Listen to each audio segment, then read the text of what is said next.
Good afternoon again from European Identity Conference 2009. I'm Felix Gaehtgens, and I have with me Prateek Mishra, Director of Identity Standards at Oracle. We've been talking quite extensively about many of the problems in the identity space. One of them that I wanted to summarize. So, I register somewhere. I register my data, it goes somewhere, and after that I access applications, my identity data gets transferred. I don't actually know which part of my identity data. I've stored so many different details about myself. There's so many different applications that access this.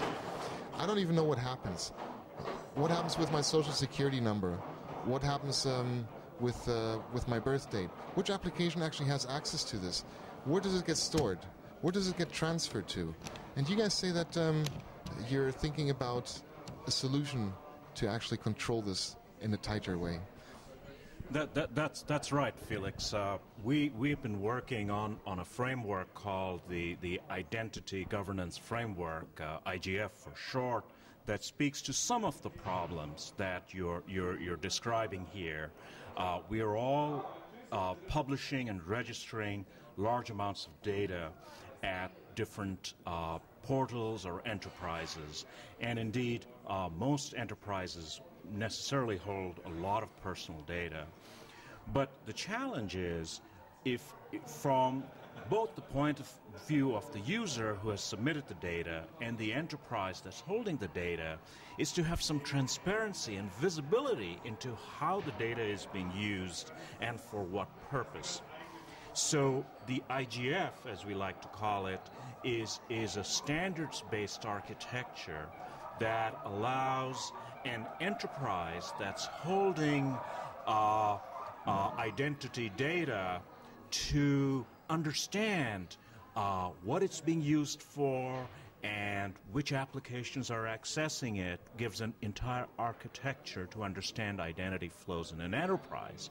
Now, this has a number of benefits. As you pointed out, first of all, end users might want to know how their data is being used, and indeed now there's some regulation in which they must, in the United States, for example, they must be informed if some of their data is misused or lost. And then also, from the point of view of the enterprise, the large corporation, they have a lot of liability and risk because they don't understand how the data is being used. So IGF provides a way for governance to audit and to understand the policies. And finally, the third piece of it is a more developer-friendly model for access to different identity data. And all of these three components we are building out as part of the identity governance framework. How many people do you actually have? Are there other vendors jumping on board in the IGF? We've had very good discussions with a number of vendors, including Sun, Novell, CA. The work, all of the IGF standardization work was done within the Liberty Alliance, and we had substantial participation of a number of these vendors. Recently now we are starting to build some tools, and my colleague Phil Hunt has released a very nice open source API for a portion of the IGF specifications called Eris ID. And this is a means by which app services can declaratively define their identity needs and then access that identity data. So it's one piece of the puzzle. So the tooling work has begun, and we are continuing to reach out to our partners. I can't commit them to specific deliverables, but we are definitely reaching out to other partners in terms of tools and things people can actually put their hands on. So as far as I understood this, and also by talking to Phil a while ago who explained this to me, it works in the way that applications express their requirements for identity data, and the identity stores, they also tell you what the conditions are for actually using this identity data. For example, you're not allowed to store this piece of data. You can only use it like one time, and then afterwards you have to forget about it. Or you're not allowed to move this this piece of data around anywhere else. And if that is true, that means that we actually have a good foundation for real identity auditing as well, and for actually really controlling the access to this data, because as regulations get tighter, that's what will have to happen, right? All of this needs to be auditable when identity data actually crosses different boundaries, isn't it?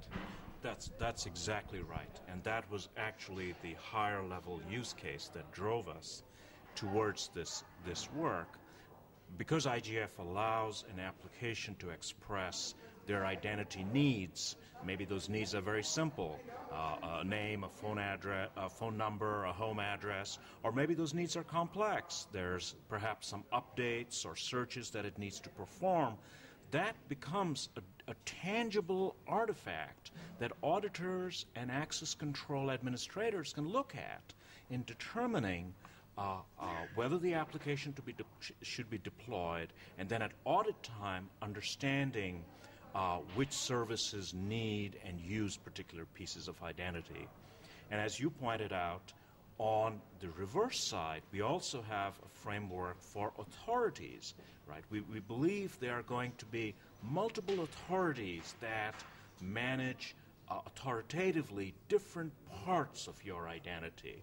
Perhaps you have registered in each of them, the taxation office, your employer, and so on. Each of these authorities, when they release identity data, they should be able to unambiguously specify the conditions under which it is released. And a part of the framework called APML, Attribute Authority Policy Markup Language, allows for that kind of statement. And our goal is to provide this kind of structure to the identity architecture in an enterprise, in the extended enterprise, so that it is in fact auditable and can give a foundation for a goal of governance. Many people seem to believe that privacy regulation is somewhat tighter in most European countries than it is in North America. Is this also what you're seeing? And if it is, do you see more traction here in Europe? Or is it really still too early to say that? I think the privacy aspects are, if you will, a bit experimental. And we've seen that people have a variety of responses. For example, some people still believe that they own all their private data, which sadly is, at least in the United States, for $29.95, you can dollars US, you can purchase a complete portfolio of my life history online. So the reality is that identity data is under control of other authorities, but and certainly in Europe there's more regulation, but we have found that the whole area is still very nascent and very early. But we definitely wanted to include, as part of the framework, a role for privacy, even if at this time that's mostly a discussion point rather than sort of a key building block in most enterprise architectures. Exciting times ahead. It seems we're definitely on the right track, but we're still in the middle of the tunnel. Thank you very much, Prateek, and I hope to see you again next year. Thank you. I really appreciate the opportunity to present this to you and the folks at EIC. Have a good one. Cheers.